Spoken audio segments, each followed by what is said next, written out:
Madam President, Mr. Secretary General, distinguished delegates, for 8 decades, the United Nations has played a pivotal role in combating humanity's global challenges. Over that time, it has led our common efforts on collective security, nuclear non-proliferation, peacekeeping, development, poverty reduction, sustainability, and human rights. But we must also face the truth. The world around us has changed profoundly and, unfortunately, not for the better. That's why the United Nations remains today a symbol of hope for millions around the globe.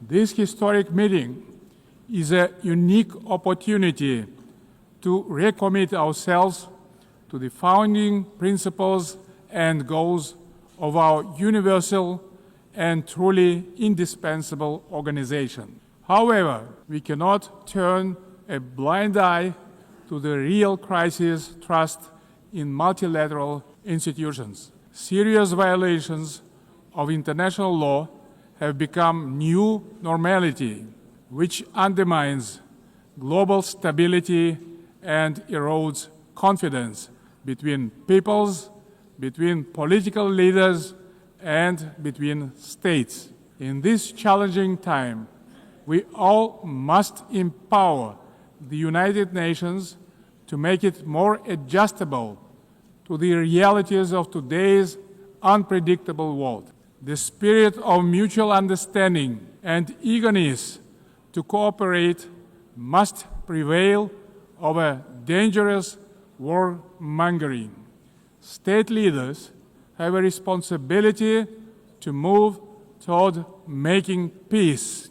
A failure of the current generation of leaders to act is not an option, because future generations will pay a much greater price. In this regard, comprehensive reform of the United Nations is a strategic necessity, not a subject for endless contemplations. We need to establish a new group of truly dedicated people who will highly professionally and without any hesitations make concrete proposals for reforming the United Nations to make it better suited to the challenges of today and objectives of tomorrow. A central pillar of this bold effort to renew the United Nations should be a reform of the Security Council. Major powers of Asia, Africa, and Latin America should be represented in the Security Council on the rotational basis. In addition, Kazakhstan strongly believes that the voices of responsible middle powers also need to be seriously amplified in the Security Council. In fact, they have already started to play a larger positive role in international relations, bringing balance and building trust. They can act as bridges within the United Nations when major powers are divided or failing to resolve pressing issues of common concern. Above all, a credible United Nations for the 21st century requires member states to take concrete steps toward durable peace and security. Otherwise, the United Nations is doomed to forever mitigate consequences while root causes forever proliferate. We can begin this process already today by reaffirming our steadfast commitment to the Charter of the United Nations. The founding principles of sovereignty, territorial integrity, and peaceful resolution of disputes must be upheld without exception. Selective application of the Charter undermines its credibility.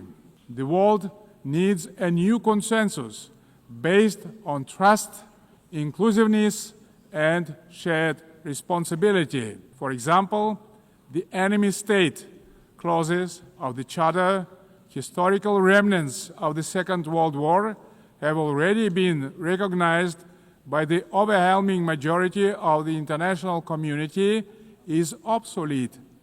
For all these reasons, it's time to have a serious conversation about Charter review. Today we face an alarming reality.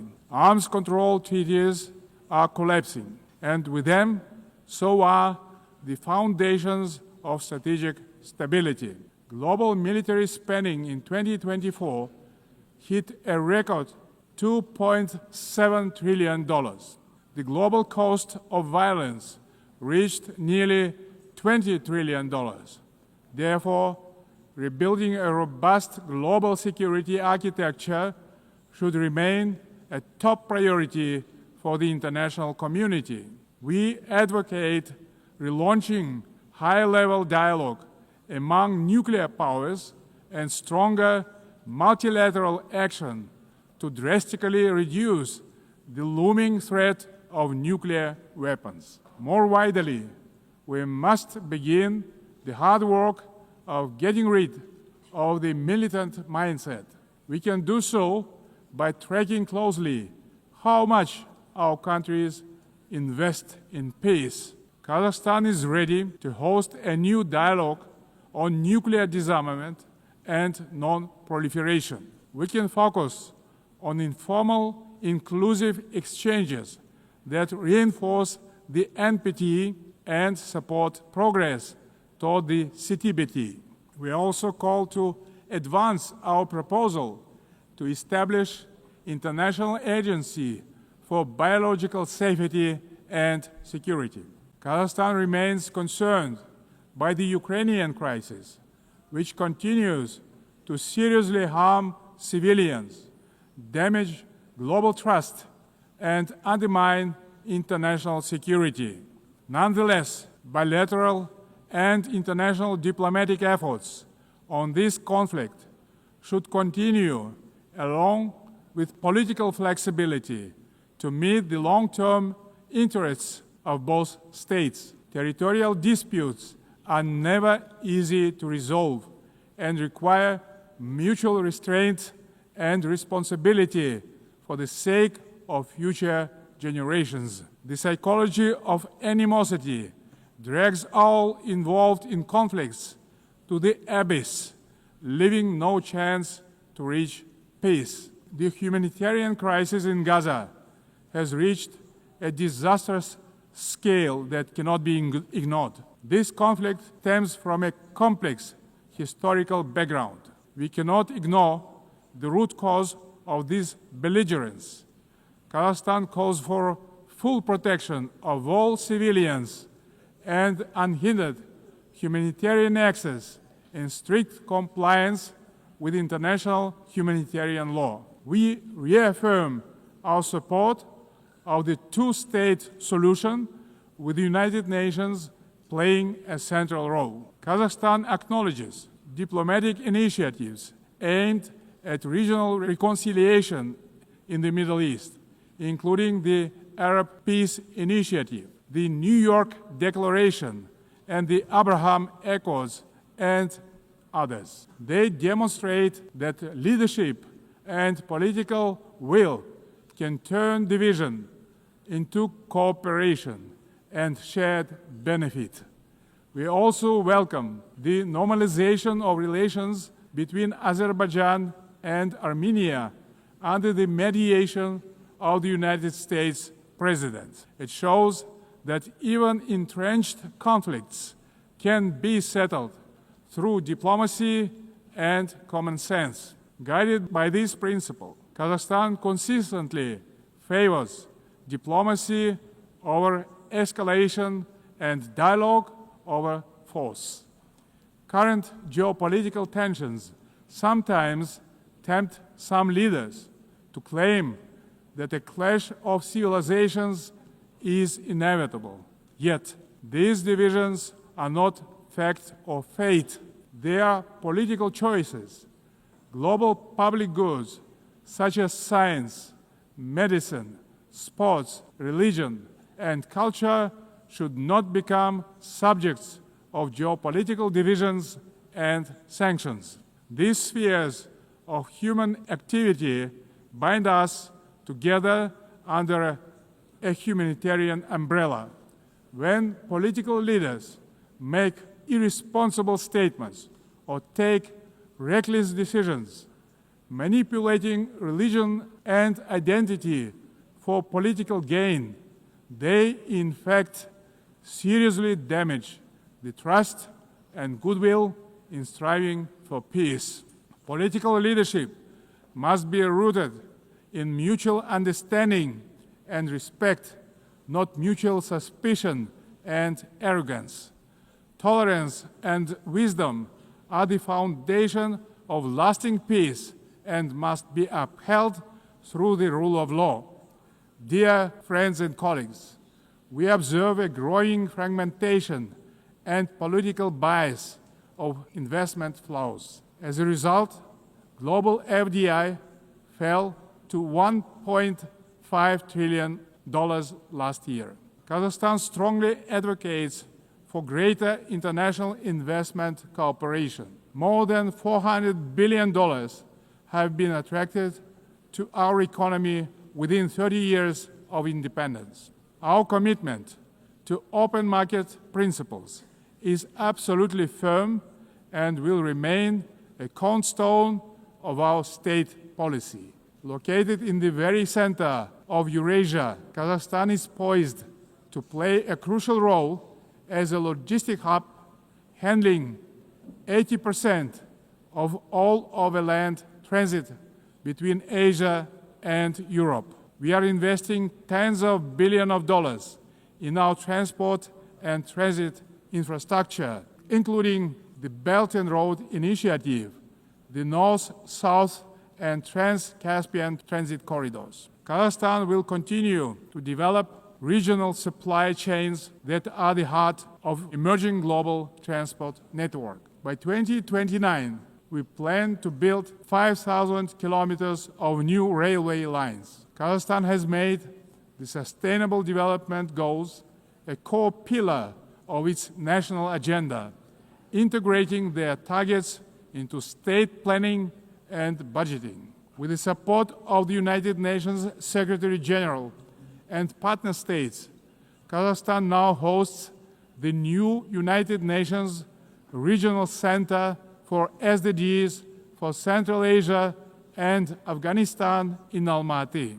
Today, Central Asia is demonstrating a renewed sense of unity and mutual trust. It is emerging as a proactive contributor to international peace and progress. The Central Asian Five are strengthening cooperation, proving that regional solidarity can be a powerful force for development and security.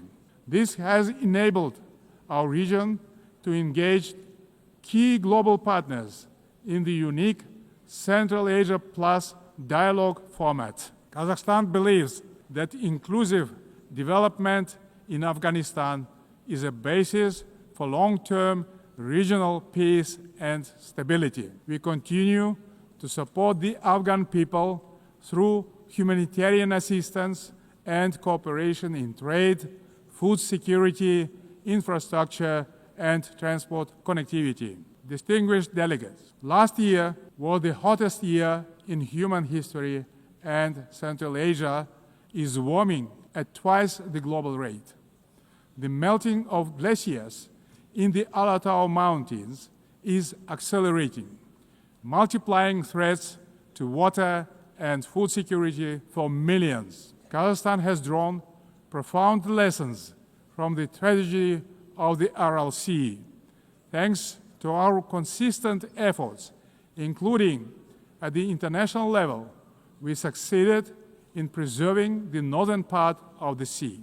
As the current chair of the International Fund for Saving the Aral Sea, Kazakhstan will continue to play a proactive role in this common priority. Meanwhile, the Caspian Sea is rapidly shrinking. It is no longer just a regional concern. It is a global warning signal. Therefore, we call for urgent steps to preserve the Caspian water resources with our partners across the region and the wider international community. Last year, Kazakhstan co-organized the One Water Summit with France, Saudi Arabia, and the World Bank. Looking forward, stronger coordination, investments, and sustainable solutions are urgently needed to prevent future water crises. To help advance this agenda, Kazakhstan will host a regional ecological summit in Astana in April next year to be convened in partnership with the United Nations and other international organizations.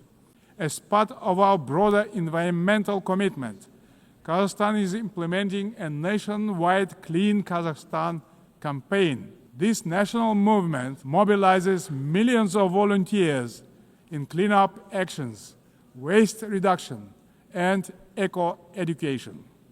At this initiative of Kazakhstan, the United Nations declared 2026 the International Year of Volunteers for Sustainable Development.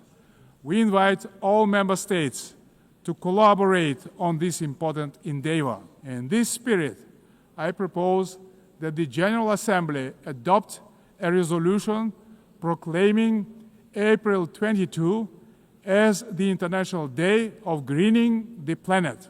Dear friends, Kazakhstan views artificial intelligence not as one more technological advancement, but as a major breakthrough that can be a true engine of human progress. Yet, as artificial intelligence accelerates, so do the related risks, specifically deepening technological, economic, and geopolitical divides. At the same time, we should not let ethical norms fall behind this rapid evolution.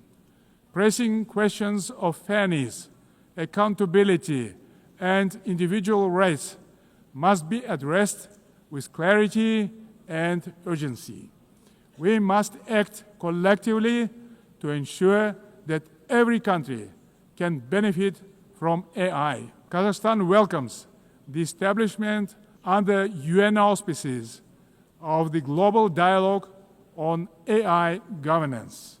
We stand ready to actively contribute to this platform to help ensure that AI remains safe, inclusive, and human-centered. In Kazakhstan, artificial intelligence will be integrated across all sectors of economy and public services. The basic infrastructure to deliver this plan is being built, and our bright young people are getting ready to turn this vision into reality.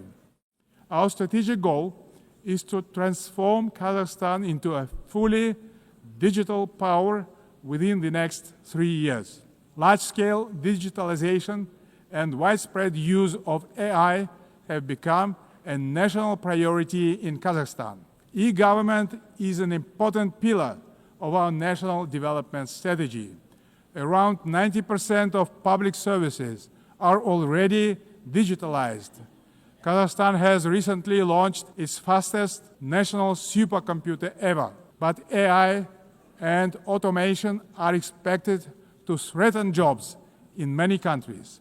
That's why digital progress must go hand in hand with professional education. Therefore, Kazakhstan believes it is imperative not just to increase employment, but to valorize the technical professions. Ladies and gentlemen, amid global turbulence, Kazakhstan is pursuing a bold national renewal to build a truly just and fair state. Over the last 3 years, we have carried out large-scale political and economic reforms that are unprecedented in our part of the world. Through a national referendum, we introduced a single 7-year presidential term, thereby strengthening democratic accountability. We remain committed to the formula of strong president, influential parliament, and accountable government.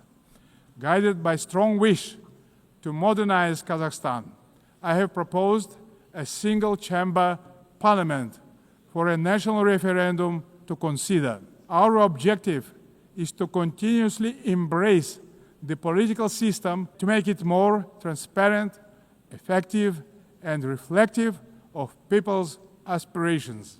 At the heart of these reforms lies a clear principle: law and order must prevail. We believe that only governance rooted in common sense and the rule of law can ensure public order and protect the rights of all citizens. It creates good conditions for international investment, trade, cooperation, and more broadly, the dynamic development of our country. The interests of law-abiding people and decent citizens must always come first, maintained through justice, accountability, and mutual respect. Kazakhstan's economy is showing clear signs of sustainability and resilience. This year, economic growth is expected to exceed 6%, underscoring the sustainability of our economy as the largest in our part of the world. But we are not complacent. We will continue our efforts to ensure a long-term growth. Kazakhstan's energy strategy is based on 4 pillars: oil and gas, coal, uranium, and critical minerals. These precious assets are the basis of reliable energy partnerships. Climate change and the green agenda cannot be accepted by all countries that have huge deposits like coal, which nowadays can be cleaned up by advanced technologies. That's why we have committed to decarbonize our country in 35 years. Renewable energy is not the single solution to all energy problems. Agriculture is another driver of our development with huge potential for global markets. Kazakhstan's grain export capacity has amounted to 12 million tons, reaching a great number of international markets, creating new opportunities for trade expansion using enhanced transport connectivity.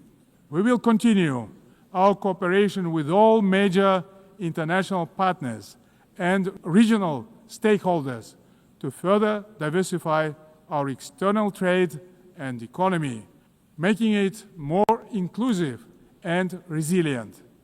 Excellencies, we will remain firmly on this path, deepening governance reforms at home while supporting global governance abroad. Kazakhstan will continue to serve as a bridge builder and peacemaker. It will also continue to choose balance over domination, cooperation over confrontation, and peace over war. We stand ready in cooperation with other players, stakeholders in the international community to renew the promise of the United Nations as a beacon of peace, justice, and cooperation.